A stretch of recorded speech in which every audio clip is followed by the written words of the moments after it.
Chapter 7, The Romance of the Castle. Warren hobbled painfully to the telephone on the wall, this connected with a central switchboard from which he knew he could reach his own stateroom, provided Rusty had not failed in his trust. Great Scott! Suppose it is impossible to get accommodations. I'll have to ride as a stowaway in the hold after all, he thought. At any rate, he knew that the 10 minutes were rapidly dissipating, and from what he had learned by eavesdropping through the trunk, the Duke was not the kindliest person in the world for a man in such a predicament. "Hello," he called. "Hello there. Yes, I want the stateroom of Mr. Jarvis. Yes, Warren Jarvis. No, I don't know the number of the room. All right." There was a pause, and he improved the opportunity to unlimber his arms and legs while waiting by the instrument. At last came the welcome voice with the African accents. "Yassa, hello, who do you want?" "Hello, Rusty. Good boy. Listen, come up to this stateroom and bring me an overcoat and a scarf. Yes, and bring me a damp towel with some soap on it. Yes, and stick a comb into the coat pocket." "Law, boss, I don't know where you all is." "That's right. Wait a minute." He opened the door to the cabin passageway and squinted at the number plate. Back again to the telephone, he continued. "Stateroom A, promenade deck. And bring up that big bundle in the steamer rug. Quick now." Jarvis hung up the receiver and walked stiffly to the window, peering out at the disappearing shores. "Well, goodbye, Uncle Sam. I don't know when I'll see you again.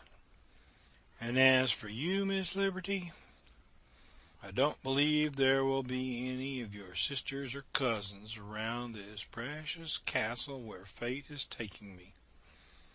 I don't know which of the two of us is the craziest, this Duke or myself." Then, after a pause, he added, "Well, his taste is not to be sneered at, that's certain." There was a knock at the door. Warren was uncertain as to the wisest thing to do. He called, "Go away. We're all very ill." Then he darted for one of the side staterooms. But the door opened slowly, and the plump physiognomy of Rusty Snow appeared. Rusty stumbled awkwardly over the elevated threshold, dropping the large bundle, landing prone on the deck.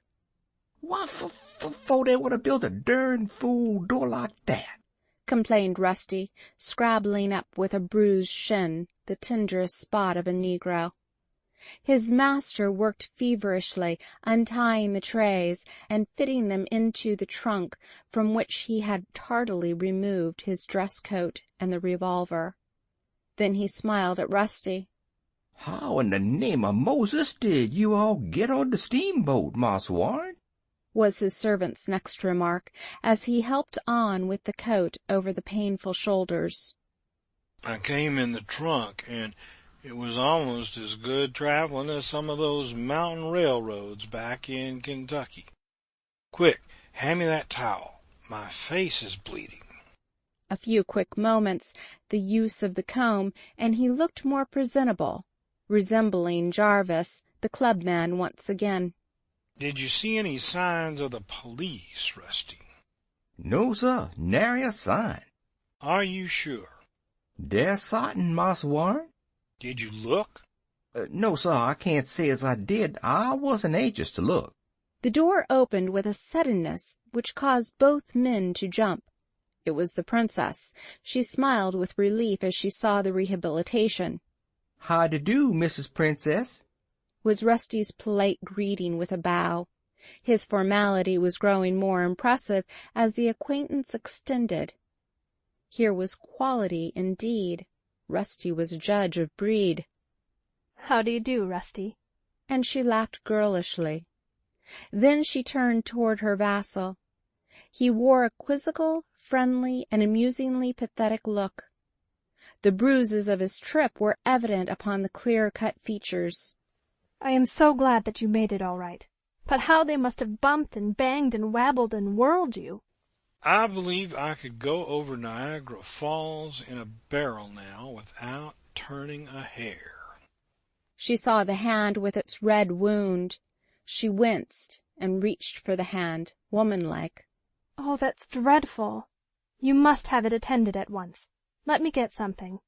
Warren stoically drew it away from the gentle touch of the white fingers. Oh, it's all right. The ship's surgeon will welcome a little professional exercise. I'll be the first patient, as we're not out far enough for the seasickness practice yet. He turned toward Rusty, who was making a mental comparison of the room with the steamboat cabins back on the Ohio River. Rusty decided that even the old Gallia Queen, in her palmist days, could not have been much more resplendent than this foreign boat. You can go back and rest yourself, Rusty, suggested Jarvis. And listen, what's the number of the stateroom? 729, sir. How did you get the tickets in my name? I was registered differently at the other hotel. Oh, I just told 'em they was for Mr. R. Snow, a rich Southern gentleman. When I gets down here, I tells Mr. Snow has decided to send his representative. Then I had the name changed, that's all, Marse Warren. Maria Theresa smiled again, and Rusty accepted it as a supreme compliment. You are a diplomat, Rusty, she said.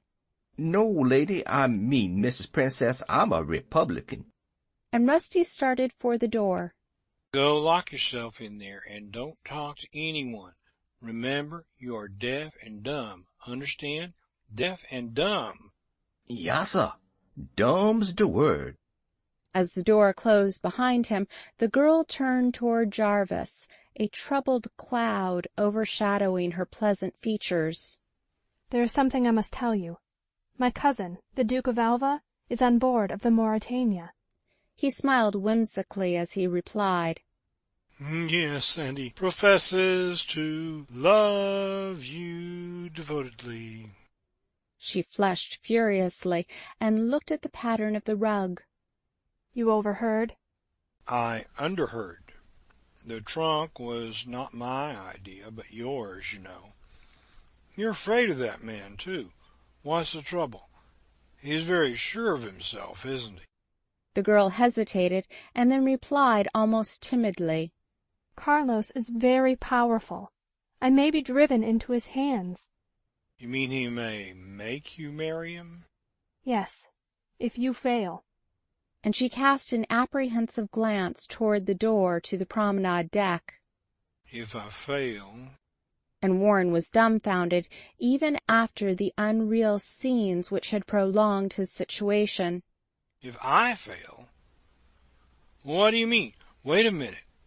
Let me get my bearings. Things are coming too fast and furious for my poor intelligence. You, the Duke, how do I fit in? The girl tried to regain her composure. You mustn't ask now. Take things for granted until we can explain them together, alone. He may come in any minute. I can tell you before we get to the castle. Warren lost his patience. I think I should know about this castle nonsense now. I admit you saved me from the police last night, although undoubtedly they may be on board the ship now, for we have not passed the 3-mile limit yet. Can't you be frank with me in spite of that ridiculous oath of allegiance which I took? It was not ridiculous, Mr. Jarvis. It was in life and death earnestness. I would not have felt that I could truly trust you unless you had gone through that. Remember, I am a product of a different civilization from your own. I am still superstitious, if you please to term it so, in the old world sense. I speak your language, and indeed think in it with you. But back in the inner shrine of my being, I am a Spanish woman, true to my heredity. You are essentially an American, droll, well-balanced, cynical, and oblivious to any other national psychology than your own. The girl's earnestness was droll. I am a bit hard and unsympathetic, agreed Warren softly. I did not mean to be so. You and I came to each other's lives in a wild, unreal way which an outsider would hardly believe possible. The truest thing in real life is its melodramatic, unbelievable unrealism. That's where the novelists, the poets, and the playmakers have a terrific handicap against them. Things which happen every day would be ridiculed in print. The great rule of actual existence is, it can't be possible, but it is. But, while we have time, tell me my cues, for I share your opinion of the Duke of Alva. I would never nominate him for president. The girl wrung her hands nervously, the first signs he had seen of a spiritual weakening. I'm completely in the dark, added Jarvis. I'm just a plain man, not a mind reader. Let's get down to brass tacks. She did not understand the local idiom. She did realize that at last she had found a sympathetic confessor. I hardly know where to begin. It seems absurd, in this pleasant day-lit stateroom, to talk of ghosts. But the fact is that my family castle is haunted. Jarvis was lighting another cigarette from the battered silver case. He burned his fingers as he studied her in surprise. Then he laughed provokingly. So I gathered from your amiable cousin. What kind of spectres? Of the Hamlet variety, or the old maid brand? She answered very seriously. Call it anything you like, but my castle is haunted just the same. This is absolutely a case of facts, which means so much to me that I would not exaggerate now. My grandfather was one of the wealthiest nobles in Spain. When he died, my father went to take possession of the family estates in Seguro. The little town, as you count populations in America, was buzzing with weird stories of uncanny things and supernatural happenings in the old castle on the hill. It was deserted after centuries of loyal occupancy. All the retainers had deserted their posts and fled. All told of a weird, horrible thing in armor which stalked the ancestral halls at night, of agonized groans, clanking chains, infernal fumes of sulphur. You know how ghost stories run. I know the ghost stories, and most of the people who tell them run because of their own yellow streaks, retorted Warren. But go on, Your Highness. It's fascinating. I haven't heard a good haint yarn since old Mammy Chloe died back at Meadow Green.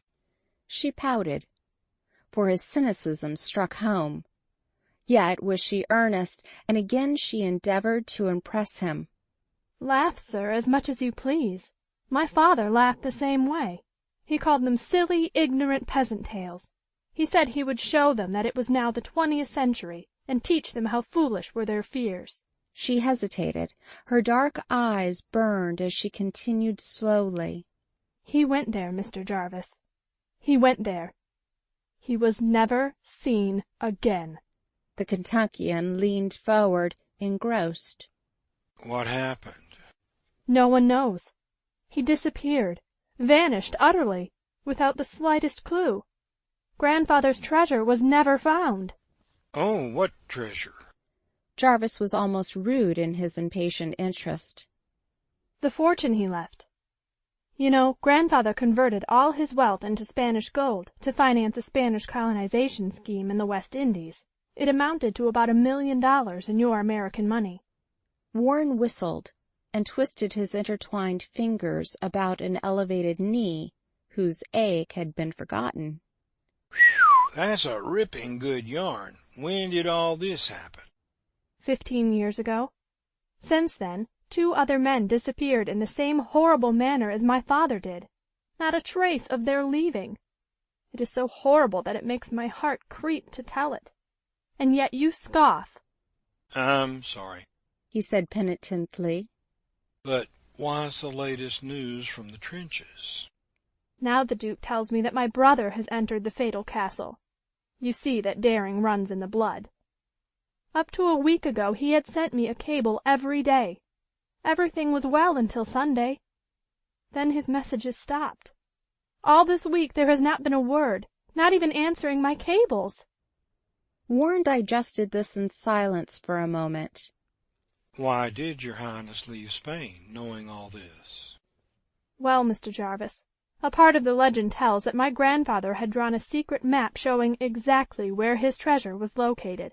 It was not safe to let the public know where wealth was located 15 years ago in Spain." "From the extremely businesslike devotion of that ghost, it doesn't seem that conditions have improved in the district of your exalted estates." "Oh, Mr. Jarvis, can't you be serious? I learned from an old letter to my grandmother, from her husband the prince, that this plan had been hidden in the back clasp of a locket containing her miniature. Without letting my brother know of the secret, for fear that he would foolishly tell it, I engaged a Secret Service man from Paris to look the matter up. When my grandparents died, much of the estate was sold, for the Spanish-American War had wrought havoc with the family income.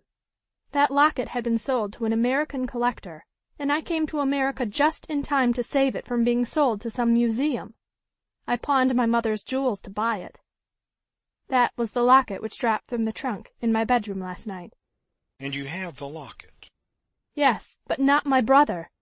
"Ah, then, my particular chore as vassal to this haunted family is to find your brother and solve the mystery.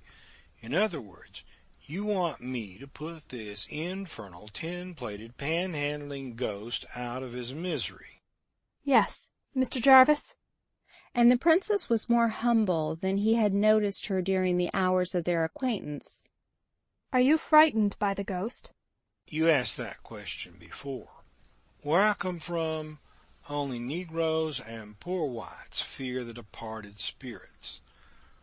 Perhaps this spirit is not as departed as circumstances would indicate. But how about the Duke? What is his interest in the ghost?" "He fears it too. He has begged me to stay away from the wretched castle altogether. If it were not for my brother's future and the fortune of the family, his family, and perhaps my family, some day, I would shun the place. We are not completely destitute, you know." Jarvis studied the luxurious furnishings of the cabin, the jewels and the aristocratic modishness of the girl's attire, and nodded. "I imagine you're not. But this high, exalted, and altogether superior cousin of yours is far from being a fool. He will want to know how, where, and why you met me. And what he doesn't know, contrary to the usual theory, is apt to interfere with his sleep. Beware, your Highness, of men who cannot sleep a night. They think altogether too shrewdly." The girl was worried. "He will ask dreadful questions. I know him, Mr. Jarvis." "So do I. Will you tell him you made of me a perfectly good vassal?" "I think not. Just yet." And there was a shyness in her manner.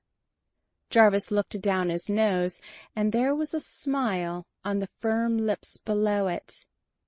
"By the way, Mrs. Princess, as Rusty so beautifully phrases it, just how should a vassal, a fine #1 vassal, address his liege lady and the owner of his soul? What is the au fait procedure in this case? You know I'm only an ignorant pig of an American." She hesitated, embarrassed, and then answered. "Highness is correct." "Highness, I had imagined so. Incidentally, we were introduced by fate on the 11th floor, as I recollect. Tell me, Highness, a vassal doesn't amount to much, does he? I always considered him a piker." She was mystified. These phrases had not been in the curriculum of the exclusively proper English boarding school. "A piker? A soldier who carries a pike?" "No, just a pawn in this human game of chess, along with the queens and kings and castles and knights. but I have known of a pawn saving a game in the hands of an expert. By the way, and apropos of nothing whatever at all, could a good, hard-working, reliable, moral, union-labeled vassal work his way up to a good job, such as a duke or a lord or something like that? She caught the drift of his quizzical humor and retorted in kind. You're an ambitious vassal. Such men have occasionally lost their heads, literally speaking. I'm afraid you wouldn't be content with anything less than a kingship. The Kentuckian spoke with meaning behind his jest. A king, a prince, or a bandit? A bandit? Why a bandit? That is essentially Spanish. Jarvis lit another cigarette. A king could command. A prince might request. A bandit generally seizes. What? And the woman emerged from the hauteur of the royal personality. That which a vassal can only admire. End of chapter 7.